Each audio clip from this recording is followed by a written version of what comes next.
I read something recently from a political social commentator that I thought was poignant and true. Let me read it to you. It's Thomas Sowell. He said, "We seem to be getting closer and closer to a situation where nobody is responsible for what they did, but we are all responsible for what somebody else did." Do you agree? Nearer and nearer.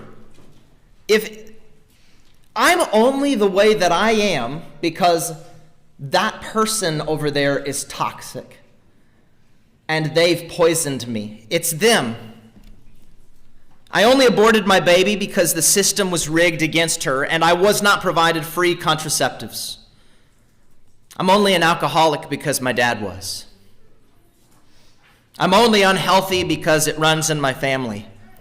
It's my parents' fault. It's my genetics' fault. It's the economy's fault. It's the education system's fault. It's that president's fault. It's that political party's fault. It's the rich's fault. Everything you've probably heard, and it's my least favorite word now in the entire world, the word systemic. If you pay attention to anything that, any of the narrative, any of the message that the culture is producing, is you're going to hear that word systemic everywhere. You may not be racist, but you are involved in systemic racism. You, just by virtue of who you are, you're complicit in a system that is geared this way and bent this way. Everything's systemic.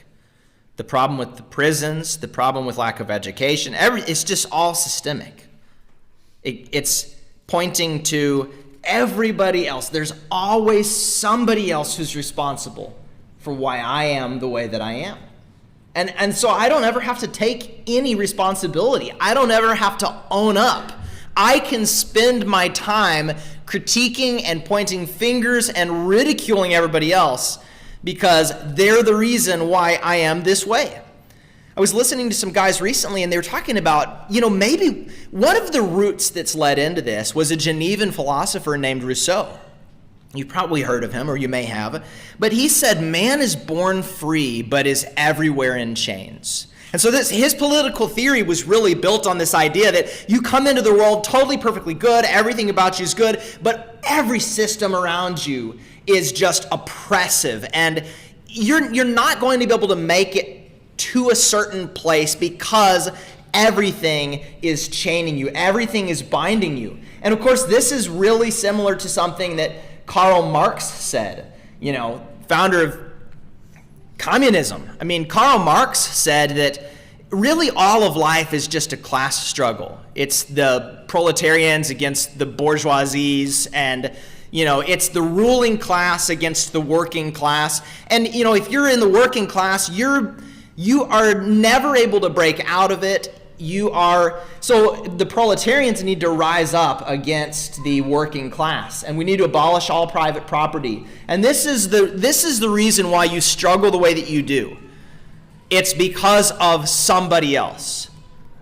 Everything's systemic. You see blame that's passed everywhere along these same kinds of lines. One of the things that's interesting to me is that Darwinism, so Charles Darwin, literally his philosophy, his put in quotes, scientific opinion, which wasn't science at all, has been being disproven so many times, literally led, on the origin of the species, literally led to some of the darkest leaders that history has ever known. Hitler and Stalin, look at where they based their, extermination of the Jews on. It's survival of the fittest. It's that race is inferior. Let's exterminate. And so for them, that was the Jews. Darwin literally led to that. And now our chief leading Darwinists and atheists right now, today, in this century, are actually they will say, I mean, it's the pot calling the kettle black, but they'll look at religion, they'll look at Christianity, and they'll say, the reason why there's wars, the reason why there's oppression, the reason why there's suffering is because of religion. That's the basis. That's their philosophical argument. When we actually have literal direct ties of where atheism and Darwinism led. But again, if there's an issue, just point the finger. It's everybody else's fault. This last week, we witnessed one of the greatest atrocities that may have ever happened in a school. I mean, gunmen went in and for no reason ended many lives. They just don't have their life anymore. And, it's a tragedy. And there's deep wickedness, a monstrous wickedness that exists in a heart that would want to do that or would feel compelled to do that. And, rather than being constructive, grieving with the families, being constructive, working back toward a place where there's a moral foundation and a place of hope and a theology that says you aren't an animal. You're a human being made in the image of God. You bear the image of God, and you were made for the glory of God. And expressing that from the pulpits and in our homes and doing the hard work along those lines, what you see immediately, is every single person pointing a finger at some other person. It's because of the police. So, how many articles have you read now? It's the police's fault. Again, this idea that we take a big problem, a massive problem, or a wicked heart like that, and we want to start pointing fingers. Now, this is age old. This goes right back to the beginning, literally to the beginning. Adam, did you eat the fruit I told you not to eat? The woman that you gave me, she gave me some fruit and I ate. That's a double blame. How natural is that? Forget that you just went, you took the fruit, you took a bite, knowing that you ought not do it. Forget that. It was her forgiving it to me, and it was you forgiving her to me, who then gave it to me. And then to look over at the woman, Eve. Did you do this? Oh, it was the serpent. He deceived me. It's his problem. This is what we do. We take the issues and immediately cast it on to other people. And I want you to see something in Romans 7 that I think is stark. You actually don't even, you're going to turn there because we're going to be looking at this at Romans 7, the scripture that Dakota read a little bit ago. We're going to be looking there this morning. But, this morning, we're sitting at 66 Sundays in Romans. And I hope we've learned some stuff along the way. So I want to rehearse some of these scriptures that we've looked at to this point to make a big point that would be implicit in what Paul says in Romans 7. So let me read you just a few scriptures. First of all, Romans 5:12. Sin came into the world through one man, and death through sin. Romans 5:16. The judgment following one trespass brought condemnation. 5:17. Because of one man's trespass, death reigned through that one man. Notice all the times he just says one. And he's pointing it back. This all goes back to Adam. So the trespass of one man, death came into the world. One trespass, 5:18, led to condemnation for all men. 5:19, by the one man's disobedience, the many were made sinners. 5:20, the law came in order to increase the trespass. Romans 7:5, he says that the law woke up our sinful passions, or aroused our sinful passions.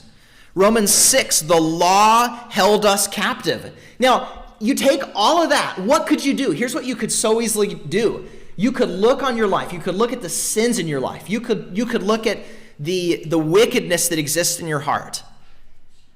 You could look at why you are the way that you are. You could look at your failures and your shortcomings and your addictions and all of that, and you could say, well, this is all Adam's fault, and this is all the law's fault, because what does Paul say that the law did? So Adam brought sin into the world, so it was in there from the moment you and I were born. And our flesh is broken. But you could point a finger. You could say, that's it. Or you could say, well, it was the law, because the law actually, as Paul says, the law came in order to increase the trespass. The law compounded the sin problem by illuminating within us things God didn't want us to do. And then once we knew that we shouldn't do them and we did them, it was worse than it was before, because you're now doing something you know you shouldn't do.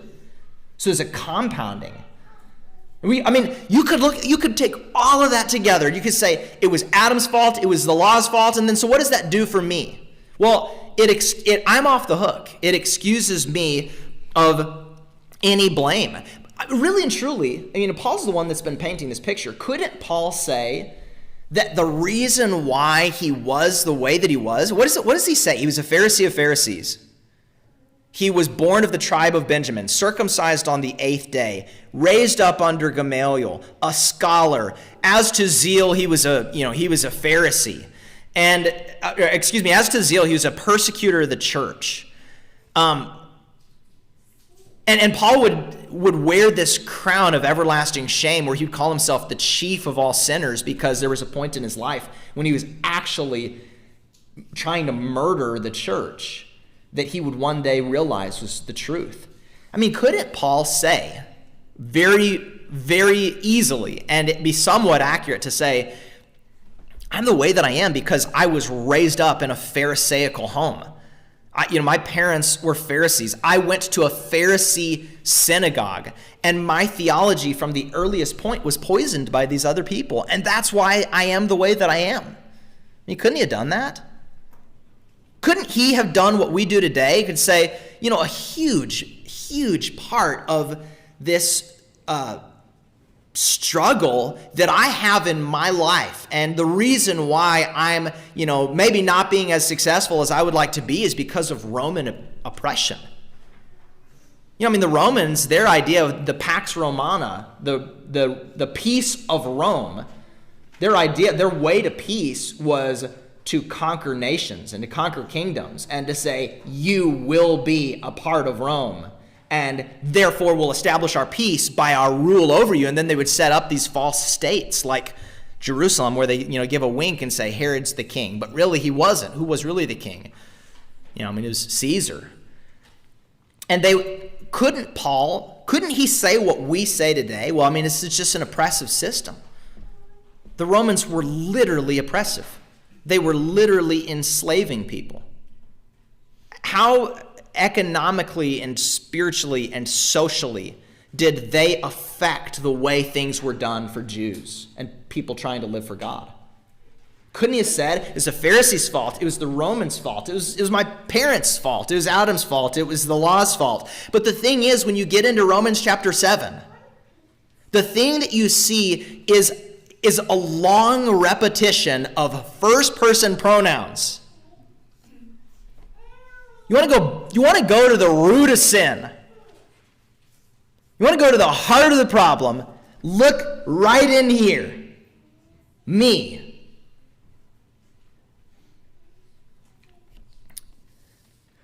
He's able to say that the law illuminated and actually compounded sin. He's able to say that it was brought into the world through Adam, and all of that's true. But when the rubber meets the road, and when Paul actually gets real with this, he's saying, look inside. Look in yourself. And so Romans chapter 7 is Paul saying, look, I am wretched man that I am. Wretched man that I am. It's not wretched are all these systems, wretched are all these oppressive forces, and yeah, they certainly are, but here's the thing. Systems are made up of what? Systems are not just nebulous floating things out in space. They're made up of men and women and souls and minds and people who in their hearts have problems And so then they produce problems outwardly. Paul's looking at this big problem, and he points it back. And he's just talking about sin in his own life. First person pronoun. You want to get to the base of it. It's me. There's a lyric from Jack Johnson that came to mind as I was developing the lesson. And I want to read it. He says, "Well, it wasn't me," said the boy with the gun. "Sure, I pulled the trigger, but it needed to be done because life's been killing me ever since it begun. You can't blame me because I'm too young. You can't blame me. Sure, the killer was my son, but I didn't teach him to pull the trigger of the gun. It's the killing on his TV screen. You can't blame me. It's those images he's seen." "Well, you can't blame me," says the media man. "I wasn't the one who came up with the plan, but I just point my camera at what people want to see. Now it's a two-way mirror, and you can't blame me." "You can't blame me," says the singer of the song and the maker of the movie which he based his life on. "It's only entertainment, as anyone can see. It's smoke machines and makeup. Man, you can't fool me." He says, "It was you, it was me, it was every man. We've all got the blood on our hands. We only receive what we demand. If we want hell, then hell's what we'll have." The other day, Miranda and I were driving, and we were talking about, we just have to be real. Look at some of the wickedness that's in this world. Mothers clamoring for the right to destroy the baby in their womb. Clamoring for the right. Now, scientifically knowing that it isn't just a clump of cells, it's actually a human being, which we always knew. But now you can look at the pictures. You can see the developmental phases. It's a baby. And they're in society, a huge chunk of society is saying, it is my right to destroy that person. And there are a lot of wicked things that are said born out of that. We've got somebody goes into school. We got people, how many school shootings are there going to be? Where people go in and they do that. And they end lives. And you look at these macro problems, these problems that are of a scale that it's like, where do you even start? What are we supposed to be doing? How can we bring any kind of light into the situation? How can we remedy something that's so terribly broken? Well, I'll tell you what we shouldn't do. We shouldn't get caught up in the controversy that points a bazillion fingers. Because ultimately, there may be problems in those areas, and there are. But it's just not going to affect anything. It isn't going to yield anything. I was saying to Miranda, where do we start? What's the greatest thing we could do in all the world? Number one is to seek with a fire, with a passion, to remove wickedness from my own heart. To wake up every day and say, I want to remove the wickedness. I hate the wickedness that exists in me. I hate the darkness that's in me. And to take that zeal that Jesus had when he went into his Father's house with, you remember, he went in there with a big old whip and he turned tables. He was angry. Zeal, it says, zeal for your house will consume me. So he was cleansing the temple. He was driving out the vendors. He was driving out the lovers of money and the moneymakers and all of these people that were in the household of God for personal gain. Where's the temple now? This. Who's driving out those things out of me? That's where we start. And then the next most powerful thing that we can do societally is resolve to raise children of conscience. Resolve to raise children of kindness. Resolve to raise children of courage. Resolve to build microcultures in our homes. and then to be the light in that way, and then to expand out from there. So start in myself. We want to jump to the overseas mission before we land on the mission that's right before us, and it starts with me. I can't be effective in Africa if in my own heart I'm desperately sick. Can I? So starting with self, moving to family, moving to neighbors, moving to the church collectively, then moving to the community at large. That's how we do it.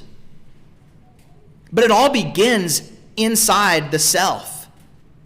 It doesn't begin with overhauling a system. If the overhaul of the system is going to be a new system wherein there are a lot of hearts that are still desperately sick. Listen to this. If you're there, Romans 7:15. I want to read 7:15 and then 18 and 19. And, I don't think in the entire Bible there's a better portrayal of the Christian struggle than what we read right here. You're not going to find a better picture. Real, just bare bones, let's look at what the Christian struggle is like than Romans 7, really 13 to 20 that Dakota read, but just want to read verse 15, verses 18 and 19. He says, "For I do not understand my own actions. For I do not do what I want, but I do the very thing I hate. For I know that nothing good..." Stop there. "I know that nothing good dwells in me, that is, in my flesh. For I have the desire to do what is right, but not the ability to carry it out. For I do not do the good I want, but the evil I do not want is what I keep on doing." Can you relate to that? Anybody? Can we relate? I don't do what I do want to do, and I keep doing what I don't want to do. And I know that I shouldn't be doing what I keep doing. And I want to be doing something that no matter how hard I try, I can't seem to accomplish it. It doesn't make any sense. It really doesn't make any sense. That's why he says at the beginning of verse 15, "I don't even understand my own actions." This is what he's saying. It doesn't even make sense in my mind. Have you ever been doing something that while you're doing it, you're thinking to yourself, "I shouldn't be doing this"? Or have you ever been behaving with a spirit or maybe a tone or maybe just an attitude that you just know this is not the attitude of Christ. This is not the spirit of Christ. This is not what I learned from Christ. I know I shouldn't be doing this, and yet I keep on doing it. So in the midst of doing something, you're thinking to yourself, and you know all too well, I shouldn't be doing this. And Paul's point is, he's saying, this is reality. Paul's saying, this is reality for me. And it doesn't make any sense. That's sin. And it's actually, if you go back to what we've been looking at for the past couple of weeks, or for the past several weeks, it's actually a compounding. It's a worsening of sin. Paul said that when the law came, it would reveal sin, and it would make sin sinful beyond measure. Because here's the interesting thing. When Paul started sinning, if you go back to that sequence that I gave, the 5 steps from innocence to guilt, and Paul being alive, the law coming, him being deceived, him being killed, you go back to that, and you look at the nature of that first sin that Paul involved himself in. What did he say was the nature of it? The law came, sin, that was I had only mentioned 4. I was wondering, what was the 5th one? It was actually number 3, sin seized the opportunity. Sin took an opportunity, stood on top of a fleshly sinful desire, and now a knowledge of the wrongness of that desire, and it declared that to be its home base. That was going to be the war zone, where its whole work would be to convince Paul that what God said over here actually wasn't what God wanted for him to be doing. It's actually, it's just to either get the law and the commandment out of his mind altogether, or to rewrite it so that he's deceived. But ultimately, Paul said in that initial sinning process that led to his demise, he said, I was actually deceived. Now you go down the chapter, Paul's saying, now I'm actually doing things that I know I shouldn't be doing. That's not deceived anymore. That's worse. This is so that sin would be sinful beyond measure.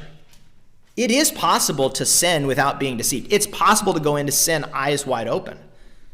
Because if you go back to the very beginning of the Bible, what does it say of Eve? Adam didn't say that he was deceived, but Eve did say that she was. She said, the serpent deceived me. Well, I'm not just basing my opinion on that. You go to 1 Timothy chapter 2, and Paul says, when he's speaking of leadership roles within the church, and he goes back to the very beginning of time, he talks about how God made man first and then woman, and then he says, and the woman was deceived, and Adam wasn't. He actually says that in 1 Timothy 2. He literally says that. It doesn't mean men can't be deceived. It means in that instance, in that sin, Adam walked into it eyes wide open. Eve was actually tricked. And so, you have a precedent for this being possible. And Paul's saying this is what it is. And I look at that and I'm thinking, man, for one, we all know that this relates to us. Because when I said, can we relate to that? Pretty much every head in the building nodded their head. So we can relate to it. But then you see somebody like the Apostle Paul, who's one of the greatest missionaries and evangelists and men of God that's ever walked on the earth. And he's saying, that's like, what do you do with that? And it seems like it's a hopeless, terrible situation. It really does seem hopeless at that point. But here's what's going to happen. You see somebody like Paul saying something like this, and here's what's going to happen. Sin is waiting. Sin is watching. Sin knows that you now know this, and it's waiting for you to resign yourself to this sinful state because you have somebody like Paul who says, I struggle too. That's how sin will sneak in. Sin will desire for you to say, well, even Paul struggled like this. And Paul was a holy man. Paul was a sanctified man. Paul was a saved man. And somebody's going to hear these words and sin is going to whisper, it's a hopeless struggle. Right? And you're in good company. Paul went to heaven. You remember? Paul said the crown of life is now laid up for me when he was getting ready to die. Who's going to go to his reward. So it's a hopeless struggle, and you're in good company. And so you're just going to resign yourself to that. And I think that resignation would bear out in 2 different ways. One of them is going to be a murmuring resignation, and one of them is going to be a casual resignation. So I'm resigned to my sin in a murmuring kind of way. Let me give you an example. When we lived in the Caribbean, just outside of our house, there was a long, the ocean was right there. There's a long stretch, just a straightaway down this road with a big, wide shoulder on the side of the road. And I would go over to that during the day, and I'd put in my headphones, and I would sprint. I would do sprints. So I'd run 200 meters as fast as I could, and then just walk back up and do it again. Kill myself in the hot Caribbean sun. One of the songs that I would listen to, don't judge me, was a song by Tedaschi. If you remember back in the 90s, a Christian rapper. And he had this song that was called Make War. And at the intro of the song, so this song is about saying just get up and be somebody who fights. Stand up and fight for your own righteousness. Fight for your purity. Fight for it.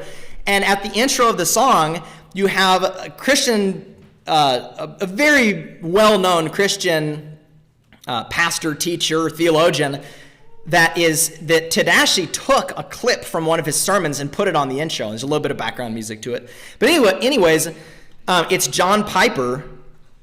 And John Piper says at the intro, and this is one of his sermons, but he says, I hear so many Christians murmuring about their imperfections and their failures and their addictions and their shortcomings, and I see so little war.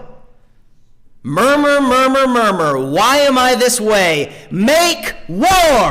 And that's how the song goes. And then it's like he gets the music going, and then my blood's flowing, and I'm sprinting down the street as fast as I could. But my mind was set in that idea that I heard from John Piper, which is it does no good to resign yourself to a place of hopelessness and helplessness simply because you have the reality of the struggle that exists. Because in a minute, we're going to see the glimmer of sanctification that comes through. And then in chapter 8, we're going to see there is triumph. And you will win many, many, many battles. But there's the murmuring kind of resignation. And then there's the casual resignation. If you don't sit there and complain about it and kind of sit back and just say, I feel hopeless about this. The other one is to just be like, this is just the nature of being human. That's just the way that it is. So be it. I'll be saved despite it. It's just casual. It's nonchalant. It's, I can't do anything about it. I mean, even Paul's saying, I desire to do something and I don't have the ability to carry it out. To the degree where he's exasperated at the end and he says, who will deliver me from this body of death? That's all it seems to be, is this body that prevents me from doing what I want. So there's a murmuring resignation, there's casual resignation, and I want to say to both of those, don't do that. Don't resign yourself. Let me say something very bold. If you resign yourself with the okayness of remaining in a powerless, losing the battle state, if you resign yourself to it, in either of those two ways, you aren't a Christian. If you resign yourself to it, you aren't a Christian. All the way back in chapter 2, listen to what Paul said, and then I want to bring it into what he says here in this text. He says, God will render to each one according to his works. To those who by patience in well-doing seek for glory and honor and immortality, he will give eternal life. But for those who are self-seeking and do not obey the truth, but obey unrighteousness, there will be wrath and fury. Now, before Paul got really deep in his theology on all of this, Paul is saying there are two kinds of people in the world. There's a person who's seeking for the glory that's going to exist in heaven, for the honor they're going to receive from God, where they get a crown placed on their head that says, well done, good and faithful servant, and they receive immortality. So there's a person who is actually seeking for glory and honor and immortality, and in their mind, God looks down from heaven and he sees that's where they are. And then there's another person who's self-seeking, and they're unconcerned about this state of this struggle that exists within them, and so they just kind of resign themselves to it. That's the difference maker. Is the desire is a fervent, a burning desire, and you see this come through in everything Paul says. So here's the glimmer of sanctification that exists between a person who's warring in himself. My mind is desirous. My body is restricting me. And listen to this. Here's the glimmer of sanctification. You have to pay very close attention to hear it. Verse 15, I do not do what I want. Where's the sanctification in that? Because it's in there. What does Paul want? What does Paul, in his heart of hearts, want? Look at verse 18. I have the desire to do what is right. So he says in verse 15, I don't do what I want. What do you want, Paul? I have the desire to do what is right. That's my desire. That's my heart. God sees it. When he looks on me, he sees a person that may be failing greatly, but he sees a heart that is desiring deeply to do the will of the Lord. Verse 19, I do not do the good I want. He knows that the things of God are good. He desires the things of God, and he sees them as good. Verse 22, he says, I delight in the law of God in my inner being. I don't think that could be said for every Christian. Because, like I said, there are so many that have resigned themselves so much to the struggle and, the covering of the grace of God that's going to exist over them, that it's not actually true that they delight in the law of God in their inner person, like David, who said, God, David all the time is talking about his sins and his struggles and failures and all of that, but David would also say, God, there's nothing I desire more than to dwell in the house of the Lord, to seek him in his temple, to gaze upon his beauty. That's a sanctified moment where that's your desire. Amen? Here's the flip side to it. Verse 19. The evil I do not want is what I keep on doing. What is Paul's perspective of his own sin? It's evil. Now look at verse 15.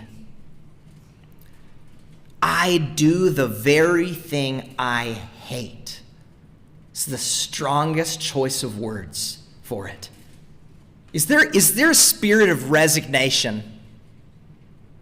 Is it a spirit of resignation when you delight in the law of God and you despise the evil that you do despite what the law of God says? Is that a spirit of resignation that despises evil? I hate it. This means, church, that you ought to hate more than the wickedness that we see in an 18-year-old man that goes into an elementary school to destroy lives. I hate that. But do you know what I hate even more? The evil that I see in my own heart.